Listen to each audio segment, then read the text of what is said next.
Bem, eu tenho um vídeo aqui falando, né, do contexto, geralmente o contexto neurocirúrgico a gente lida de quadros de depressão, né?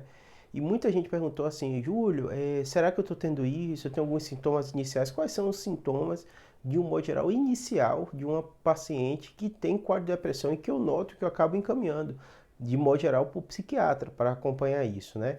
Ou muitas vezes, alguns pacientes até no curso de tratamento de tumores, eu até às vezes inicio o tratamento, né? Converso com o paciente, peço às vezes apoio do psicólogo, do psiquiatra, mas às vezes são sintomas tão claros assim que você precisa de um tratamento, de uma abordagem imediata, né? Então, quais são esses sintomas mais comuns, né? Os primeiros sintomas que a gente começa a falar com o paciente, conversar assim, normalmente ele começa a ter menos motivação para fazer as coisas. Então, ele falta vontade de fazer as coisas. Então, é um paciente que é muito ativo, de repente ele já não tem vontade de ir para o trabalho, de ir para a escola, de fazer as coisas, ele começa a reduzir o ciclo dele social. Então, aquela pessoa que gosta de sair, de repente não sai mais. Geralmente, ele começa a piorar também o desempenho do trabalho, desempenho familiar, de conversar com as pessoas, né? Normalmente, muitos desses são os que mais chegam para mim. Eles queixam também de memória. Então, muitas vezes a gente fala que não é tanto a memória, né? Porque ele fica mais atento, ele fica menos de vontade de fazer as coisas. Então, naturalmente, ele refere isso, né? Como ele traduz isso para o médico, quer dizer que a memória piorou.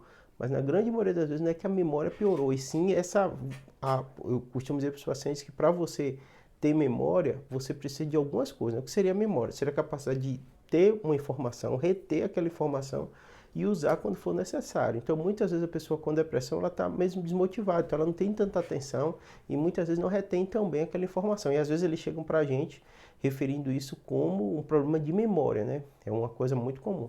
E óbvio que existem quadros mais avançados, né? Que aí são pacientes que já têm ideação suicida, né?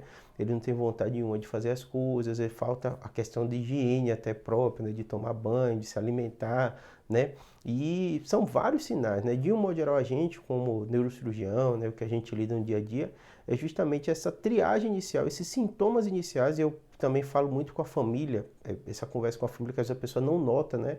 Isso, às vezes a família também tem dificuldade de notar, e o mais importante é isso, você identificar, procurar ajuda. Esse é o fator, vamos colocar assim, mais importante para o tratamento, para o diagnóstico, para tudo. Porque às vezes a gente vai dando desculpa, né? É outra coisa, é outro problema, ela falta motivação. Mas às vezes é uma doença, né? Uma doença que tem sim tratamento. Espero que tenha ajudado. Obrigado.